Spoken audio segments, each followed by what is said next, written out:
حضرت علامہ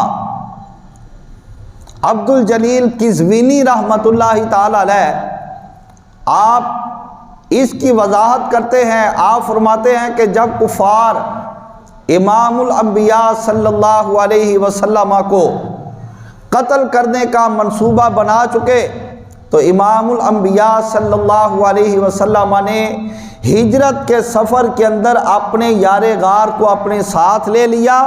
بہم وجوہ رفتن محمد و بردن ابو بکر بے فرمان خدا نبود. آپ فرماتے ہیں کہ اللہ کے نبی نے بس اتفاقیہ طور پہ حضرت صدیق اکبر کو ہجرت کی ساتھ اپنے ساتھ ہجرت کی رات نہیں لے لیا تھا، بلکہ بات یہ ہے کہ رب تعالیٰ کا حکم ہی یہ تھا، فرمان ہی یہ تھا کہ میرے محبوب جب آپ ہجرت کر کے جانا تو اور کسی کو نہیں، ساتھ لے کر جانا ہے تو اپنے محبوب اپنے ابو بکر صدیق کو لے کر جانا ہے.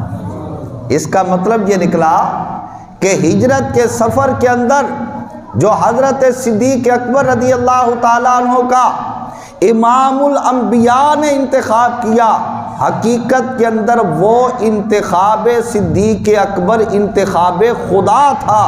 حقیقت میں وہ اللہ رب العالمین کا انتخاب تھا. رب تعالیٰ کو پسند یہی تھا کہ اور میرے محبوب کے ساتھ کوئی نہ جائے، اگر جائے تو ابو بکر صدیق جائے، اور اس سفر کے اندر کوئی میرے محبوب کا ہم سفر نہ بنے. اگر سفر کا ہم سفر بنے، سفر ہجرت کا ہم سفر بنے تو ابو بکر صدیق بنے. اگر غار ثور کی تنہائیوں کے اندر کوئی خدمت گار مصطفیٰ بنے تو ابو بکر بنے. اگر غار ثور کی تنہائیوں کے اندر کسی کی آنکھ دل بھر کر اور خوب جناب والا سیر ہو کر میرے محبوب کا چہرہ تکے تو وہ ابو بکر صدیق کی آنکھ تکے.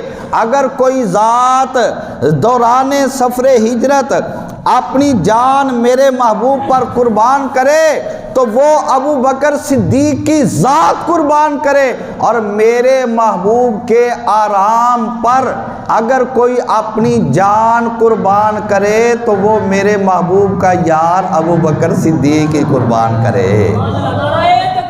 اللہ اکبر یا رسول اللہ.